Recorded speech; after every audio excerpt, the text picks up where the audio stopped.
We would like to welcome our first sponsor to the Green Room, the Cannabis Superstore, Lakeshore Road, Etobicoke. Cannabis growing supplies and education company, providing cannabis education, premier gear, growing equipment, extraction equipment, genetics, federal compliance, health and safety, access to LP products they deliver. Located at 2775 Lakeshore Boulevard West in Etobicoke. They have an excellent Instagram page.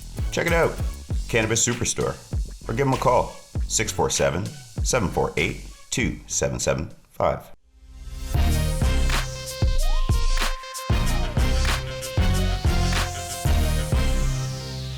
Guys, welcome back to the Green Room. We are here with our special guest, Ashleigh Manta. Like Santa. The CannaSexual. Hey, Yes. welcome to the Green Room. Welcome, welcome. I'm so happy to be here. Well, thank you for coming on. And congratulations on the taking the time. Expos Award. Yes. Thank you so much. That's pretty hot. That's awesome. Did you expect that? Did you know that was happening? Was not remotely expecting that. I was so overwhelmed. And in fact, I was so convinced that I was not going to win that I actually left the award show early. I do that all the time. Serious? I wasn't feeling well. And I kind of made the mental calculations. I was like, okay, there's 10 people in the category. I have a 1 in 10 chance. And like half of them are mentors of mine. There's no way I'm going to win. And so I'm like, it's fine. I'll just leave. Yeah. Oh, you're Nah. So tell our listeners who Ashleigh Manta is. Yes, please. So I am a sex and a relationship coach. I am a sex educator, and I'm the creator of CannaSexual, which is a word that I made up and then trademarked, like you do. Yeah. We're going to talk about that. We're going to talk about that too, but go on. It refers to anyone who mindfully and deliberately combines sex and cannabis to deepen intimacy and enhance pleasure, whether solo or partnered. And my whole job on this planet is to bring people as much joy and pleasure as possible. Wow. That's a good job. It is a good thing. I like it. Mine is quite the opposite. No, just kidding. Whatever. I doubt that. So trademark, what made you want to trademark it? And like, why do people kind of background in business? Why do people trademark words? Like, tell me why. I mean, I just it seemed like the right thing to do because I had made it up and because I knew that at some point sex and cannabis was going to start to take off. Mm-hmm. Right. I figured I should probably own this word that I made up. And so I did. That's cool. I like it. That's really bold. cool. So were you on Slut Ever? Were you on? I was on. So that's because I'm trying to think how I first found you or came to you or what I think I used the word CannaSexual and then I was like, oh, it's trademarked. Am I going to get a letter? So and then I saw that Slut Ever and that's how I first found you. I believe that's how it happened. And then I was excited everything you do. I'm really excited and you're really, really positive and there's a lot of in this industry and you're not that. You're celebrating a lot and even on your you've had some bumps along the road and you're still a really positive and a really bright light in this community. So I love everything you do. It's love in the Green Room. And I love sex and weed. I like, That's so nice. Thank you. Well, you're tackling a big subject that even that has stigma. So you're in California, right? Correct? I am in Southern California. Oh, look at us. We're like shoveling out snow. I got the flu. Yeah, people are sick around here. There's a lot of sickness going on out here too, because people share joints and like don't think about the fact that they're sick. So that people just the flu travels in waves. So I'm actually dealing with sniffles right now as well. But it is like 65 degrees here. And jealous. Let's just go over that. Anyhow, yeah, that's nice, Ashleigh. Great. Come visit me. I'd love to. We're definitely going to have to come visit. That's for sure. And a new podcast just started, Elevated Intimacy.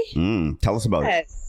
So Thank you. So way back in like 2014, I used to have a podcast called Carnalcopia with my best friend and I loved it, but she went to law school and we had to stop. And so I hadn't done any podcasting until this year. And my friend Sam, who's also a producer, was like, you need a podcast. And I finally acquiesced and the right things came together. It's on iHeartRadio, which was so exciting and such a great opportunity. Awesome. And so I'm gathering together people I respect, people who are sex therapists, porn performers, educators in the cannabis space, business owners. And I just want to start conversations around intimacy. And if you could go back to your former self and give them reframes or information or tips or perspectives, how would that have changed your experience? And so it's sort of sex coaching in real time. How would it have changed my experience? I would have inhaled.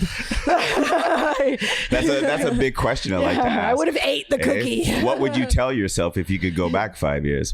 But the subject of sexuality, that's huge. That's almost like trying to talk about mental disability. Lester loves this. This is when he shines. He's usually pretty quiet, but then as soon as we have someone on and it's like he's reading through the notes and he's like, "Oh, sex and cannabis. I'm involved in this one. Let me run this." Well, it's big. It's a big thing to take on because like the genre. Which age group are you targeting, and how is it being recepted on each? Like for the elders, for people middle age, and then the youth. Tell us how is it? Yeah. Yeah, absolutely. My primary demographic is roughly 25 to 44. Well, I just missed it. I don't work with children, people under 18 at all. Right. It's just too much of a headache. And there are amazing educators who work with those populations. And there are also amazing educators who work with senior sex populations. So Joan Price is a colleague of mine. She's an incredible senior sex educator. Is seniors so over 44? Stay in my lane as much as possible. I don't have kids. I've never been through menopause. So I coach people who are kind of like me in their 20s, 30s, maybe early 40s, who are dating and having sex and never had any kind of formal sex education where keeping it people relative. Told you this is how you can bring your body pleasure. And these are all the ways that sex can look that are not this very porn centric, penetration focused paradigm that we live in. And also you don't have to feel shame about your body. Right. Because your body's awesome. Right. And that's, you share, I mean, on Twitter, you share it all. I mean, you really put yourself out there. You talk so intimately and privately about your personal life and things that are going on all the time to make it relatable and authentic and easier for other people, especially like if people are looking up to you in the community. That is my hope. I still struggle with shame sometimes, but I feel really strongly we that all do. If I am open about my experiences, about, being a curvy girl, living with herpes, living with mental health stuff like PTSD and depression and anxiety and chronic pain, that these are all struggles that a lot of people deal with. And so if I can be having the best sex in my life, you can too. So, and is it Foria? Is that how you say it? Fioria? Yes. So is that your sponsor, your major sponsor, or you work with them? They are one of my top two sponsors. The other one is Sybian, which is a rideable sex. Oh, I know what that is. We know. Yeah. Love Sybian. They've been great to me. And Foria has also been. They were the company that really turned me on. Cannabis. Back in 2014, when I first found them, I had been living with pain with penetration because of a series of sexual traumas. And that product, their pleasure product, the THC infused oil, was the first thing that allowed me to have penetrative sex without pain. And that just switched on a light bulb over my head. And I thought, oh my goodness, there is no one in the sexuality professional world really talking about sex and cannabis and how to use cannabis very intentionally to not only enhance your experience, but to address the things that are getting in the way of pleasure, connection, and intimacy. For sure. So I found out, am I saying it right? Is it Fioria? Yes, Foria. So in Canada, we don't have suppositories. At the time, we didn't have any suppositories. And I have Crohn's and I wanted to put the CBD or the THC right where I needed it. So, and that's, I got those sent to me, and that's sort of, I started to research and everything, and then started to think about, wait a second, this is also helping with sex here. This is doing more than what I was getting it for. So, and then started to research you a little more and watch Slut Ever. And I'm also, I like the AVNs and Expos and all those, the taboo shows and all that stuff. So, which you're a superstar at, and everyone knows who you are. Everyone knows who you are. And of course, Sybian. Oh, yay. World renowned. So what is your educational background? Like, what education brings you to this? Like, how do you, or is it you tell me. So I actually have a master's in philosophy, which taught me how to think, but does not in any way really prepare me to do what I'm doing now. Prepares you for a mushroom trip, that's for sure. Being open to weed and thinking outside the box is kind of what philosophy gave me. But all of my electives were women and gender studies, psychology, nursing. Okay. I got certified as a rape crisis counselor, domestic violence crisis counselor. I've been doing education, sexual violence prevention education since college. Okay. And so I focused on the kind of hard parts of sexuality, being a survivor, overcoming, integrating trauma, and how to support other people who have been going through similar things. And understandably, I kind of burned out because that's very high intensity work. Right. And so I pivoted. I thought, I need to focus on the parts of sex that really bring me joy if I want this to be a sustainable career and not be burned out by the time I'm 40. Right. So, or maybe sooner. And so I got a job at a sex shop and I learned all about sex toys and lubes. And even in college, I was teaching blowjob classes kind of on the side. I bet you were. Okay. You're so funny. Love it. And when I moved to California, I got a job as a phone sex operator. And that actually gave me such a profound insight into people's fantasies and what turns folks on. What does? Tell us one. The real underground, right? Can you tell us one thing? Like what was like a common, like what was one you heard all the time? The wildest. The most common, so the wildest and the most common are two different ones. Okay. The most common was a sloppy blowjob. Oh shit. Oh, I'm doing it wrong. And it was interesting because I was a no limits phone sex operator. So I was willing to do anything. I mean, it's all fantasy, so it's fine. Right. And the fact that the people who were calling knew that, and the thing that they kept asking for was a sloppy blowjob, I was like, you have all of these options, but that's the thing. And so I got really good at making blowjob sounds without having anything in my mouth. Oh my God. Right. Skills that's good to acquire. And then the most out there one, and I don't want to shame anyone because it's whatever you're into is fine, but the one that made me laugh the hardest was someone who had this like very thick Brooklyn accent and was calling, and he wanted me to, are we allowed to curse on this show? Yes, sure. Yes. Free. Yes. It's you are cool. Yeah. He wanted me to say shit, piss, fart, and fuck over and over again and make fart noises until he came. Oh my God. All right. Am I allowed to share? So I did something like what you're talking about. And this man, he was from Brooklyn, New York. And he wanted me to make him wee, like to put him in my pocket, put him in my bra, put him in my butt, put him in my whatever, and just tell him how wee he was. Oh, you're just a wee man. And he was some guy from Brooklyn. And he was like, oh yeah, weird, creepy. Well, listen. But not to shame anyone. Again, this is the whole thing about the stigma of sexuality. It's huge. It's a huge world. There's huge things that humans think about. But because it's been always shared as something as that was bad, or you had to consummate with somebody in order to experience sexuality. But as we see now, as we're moving forward, people like you and many more. So when did cannabis come in? Were you always smoking cannabis or using cannabis? Were you always just a wild child? Were you always just, Quite the opposite, in fact. Really? I was a total good girl, never got a detention. And I was a child of dare culture. Like, I'm 33, so I grew up in the 90s, and I was taught that this is your brain on drugs in the frying pan. Are bad, and I bought into it because I came from this little conservative, very painfully white town in central Pennsylvania. Oh. I did not meet more than 5 people of color until I went to college. It was ridiculous. Like, it was just such a tiny microcosm of the country that was just painfully Christian and super conservative. And I bought into it because that was all I knew. And then I went to college and I was like, oh, this is bullshit. Let me do some sloppy experience blowjobs. Opened up, right? And so in grad school, when I was studying philosophy, my colleagues, my professors were all smoking weed. And I was like, oh, this can't be that bad if people with PhDs are doing it. Right, for I sure. guess it's fine. And not that it needed that to legitimize it, but like that kind of was the last little thing that clicked into my brain. I'm like, oh, everybody does this. This is not a bad people criminal thing. And then I learned more about the war on drugs and and the ways in which it has like super racist definitely overtones. Yes. And Right. like that was the whole point. And so I started to understand like, oh, cannabis is a huge social justice issue. Mm-hmm. Right. And then did you start blogging or writing or about your experiences, or how did you start? Like, how did you come to be what you are right now? The Expos winner. Mm-hmm. The Expos Sloppy blowjob queen. I moved to California in 2013. That was the first time I had access to medical cannabis. And Are you a medical patient? Yes.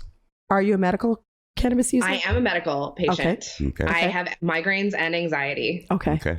So it helped a lot with that. And my PTSD, which California didn't have as a qualifying condition back then, but I think they do now. But even back then, I was working at a sex shop, and I had like, you know, a normal job as much as you could have, like a 9-to-5 situation. And then in 2015, so not that long ago, only 5 years ago, I named my rapist on the internet. Oh. And that was a big turning point for me. You got some big balls. Good for you. I had done therapy. I had done all the things to like kind of work on my healing journey, and I felt like I was in a pretty good place, and I did that. And then like 8 more women reached out to me to say that the same person had also assaulted them or attempted to, and I just got sidelined. So was that a big pivotal point when you decided to do that? Like, what gave you the courage? The thing that really made me feel like I had to do it was that someone had reached out to me that I went to high school with. It had happened in high school, actually, when I was in middle school. And she shared that he also assaulted her. And I was like, oh my God, if there's 2 of us, and it was very unprompted. I just realized if there were 2 of us, there were more than 2. Mm-hmm. And so once I realized there was more than just me, I was like, okay, it's time. And you had done the work and you'd done the therapy, right. And you're like, you know what, might close this chapter. Let me come out with this. I'm in a good place. I can do this. And then I did it, and I don't regret it by any means, but my PTSD went off the chain. It was absolutely out of control. And so I had to quit my job because I couldn't work. Because it took you back to that time? Did it take you back to that place? Totally. And I was getting a lot of hate on the internet because even in 2020, well, this was 2015. In 2015, we're still blaming survivors. Like this was We still are 2020, January 15th or whatever date today is. In 2020, we're still blaming survivors. Mm-hmm. And like, you know, I had all ranges of reactions from you're lying and making this up, trying to ruin his life, to who would rape you? You're too fat. Like all sorts of horrible things that people say to survivors. And what were you wearing? I find we all just don't know how to talk about real hard pointed situations because I think we all have gone through something. This is the whole big thing about sexuality. It's the most powerfulest thing on this planet that is the most unrecognized in conversation. Yes.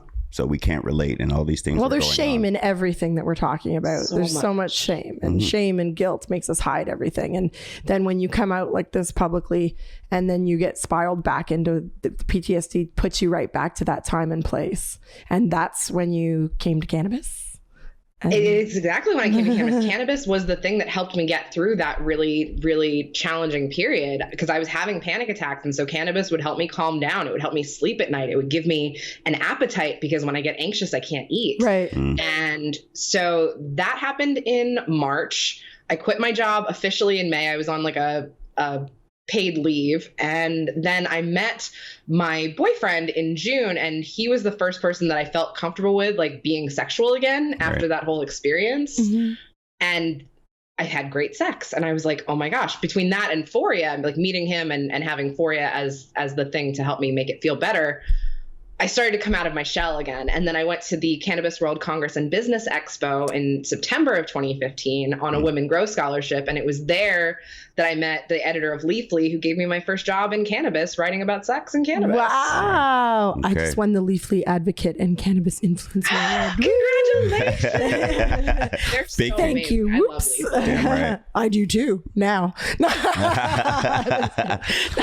Before. It's everybody's doing good things. We are the most fortunate and get to meet people like yourself. What's in your cup? Many other people What's in that cup? tea with honey and lemon because my throat's a little raw. Oh, me too. Oh, What do you sound disappointed about that? I have water. My throat's raw too. Well, she's in California, so I don't actually care that her throat's raw. It's morning. I'm just kidding. It's morning for her, so. And it's morning. That's true. Yeah, definitely. What's exciting next for you? What's like you're excited about the podcast, and don't you have a book coming out as well? Yes, I have a lot of. Jackie's on, you know. Jackie's on. I'm a lurker. I'm a nice troll though, and I'm digging up shit on her. I appreciate it. Yeah, we that's want it out wonderful. there. I do have a book coming out over the summer. I don't have a firm date yet, but I teamed up with Mary Jane, and they're coming out with a series of books, and I got to write one of them, which I'm very, very excited about. I also have some classes coming up in SoCal. I have a handy skills and oral thrills class coming out on February 8th. Handy skills and oral thrills. Sloppy blowjobs. Exactly. And it is a live demo class, so I will have people there to show you techniques on. Oh, wow. Oh, have you been to Desire or Temptation? I have not been to Desire yet, but it is definitely on my bucket list, as is hedonism. And you haven't been to Hedo?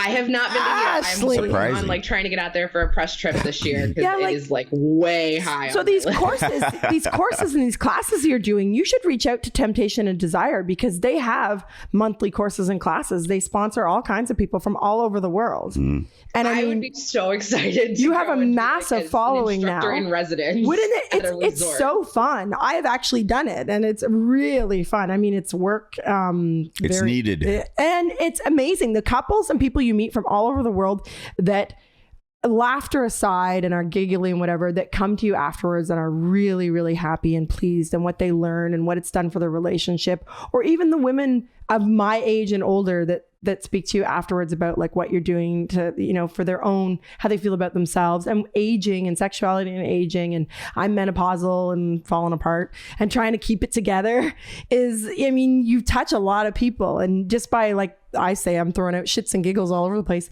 People really, really are inspired by it, and they speak out and they share their journeys and they learn. And it's really, really cool to come together and heal as well.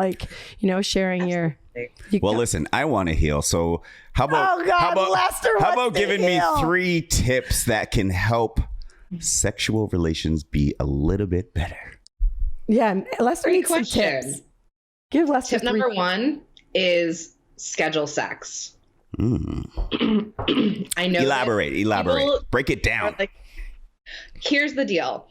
It is so helpful to know that you have dedicated time, that you will be uninterrupted, and that you can just focus on you and your partner. It doesn't mean that you have to have penetrative sex. That doesn't have to be the only thing that happens when you want to share sexual space with your partner. You could just make out. You could just cuddle.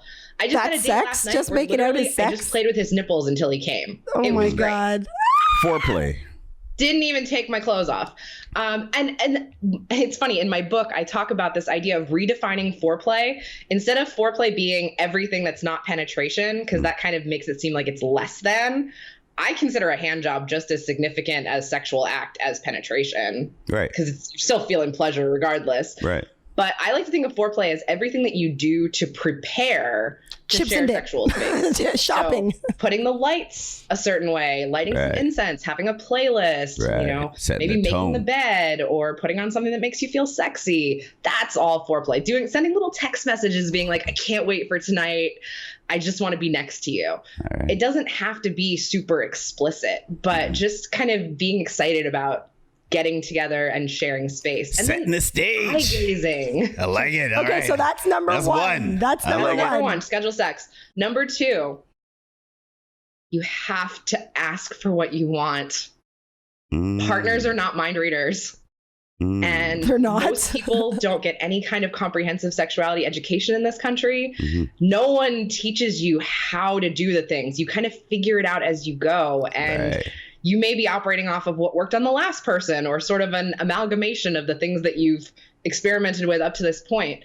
And so your partner has no idea how you like to be touched or what things turn you on until you tell them. And I know that it's scary to do that, and it feels very vulnerable and exposed to be like, I really like it when you call me your dirty little girl. But do that. Right. Because you're giving your partner cheat codes. Who doesn't want to win, Jackie? It's cheat code. Right? Who doesn't want to win? For everybody. Communicate, okay? All right. Number 3. Number 3, slow down. We as humans do a thing where when we get excited, we speed up. Right. And we're like, oh, this is so good. Okay, I just can't wait to touch another. And we get kind of frenzied. Right. And it's a little intense sometimes. So my invitation to folks is like, oh, take some deep breaths and just feel into your body and notice the sensation of your finger running along their skin. Notice what it feels like in your finger to touch their skin. Like touch them in a way that feels good for your finger. And then try touching them in a way that feels good for their skin that you're touching. And just like pay attention to your fingertips and what you're doing, and do it deliberately, because deliberate, slow, sensual touch is so underrated and it's phenomenal. Is this boyfriend, girlfriend stuff, or is this husband, wife stuff? Like, I've been married a long freaking time. Any configuration. This could be somebody you just met at a bar. Oh. Don't be drunk. Right. Be sober when you're having sex with new people, and generally. But generally, it doesn't have to be, you don't have to be in a relationship to take your time and really enjoy the sex that you're having. It's not just for committed relationships, and it's not just for strangers. Like it's for any way that you find it. You get to call the shots. Right. Did you just make Lester the world's best lover? Lester's loving this. I do. You just taught him something. It's. I see that there's even with the 3. There's still a problem because people have to learn to be comfortable in order to reach number 3, because I see number 2 being able to say what the hell I want. Oh, God. I just thought things are going through my head right now. Sticky. Probably shouldn't be going through my head right now in the green room. Oh my God. So where can people find you online? Yeah, how does you can find me on my website, CannaSexual.com. You can find my online courses, because I know that not everybody can get to Southern California to come take classes in the in-person. Right. I have a website called ElevatedIntimacy.com. That's Elevated Intimacy Academy. Oh, that's where that's I good. teach all the things. And then the Elevated Intimacy podcast is meant to kind of feed into that online academy. And I have an online dirty talk class coming out. So if you're like, ooh, I want to learn how to say the things, but I'm kind of shy or I feel awkward, come take my dirty talk class. I will help you out. Hey. I totally see you finding a lovely home at Temptation or Desire. Like, this is a perfect fit. The whole time you're talking, I'm like, how is this woman not here? It's loud. Do you know Dr. Jess O'Reilly? Do you know? I would love that. Do you know who Dr. Jess O'Reilly is? I do know who Jess O'Reilly is. She's amazing. Yeah, that's who sort of started me and all the stuff that I do. So, God, she's a really brilliant. good friend of mine. Like, her and her I love husband everything Brandon that are. she does. I love that she brings her husband around to things with her. Her and Brandon are awesome. She's just a beacon of wonderful. You can also follow me on Instagram. That's the social media platform that I'm most active on, and that's at CannaSexual. Do you're not most active on Twitter? Love it. Or does it? I'm passively active on Twitter. I'm occasionally active on Twitter.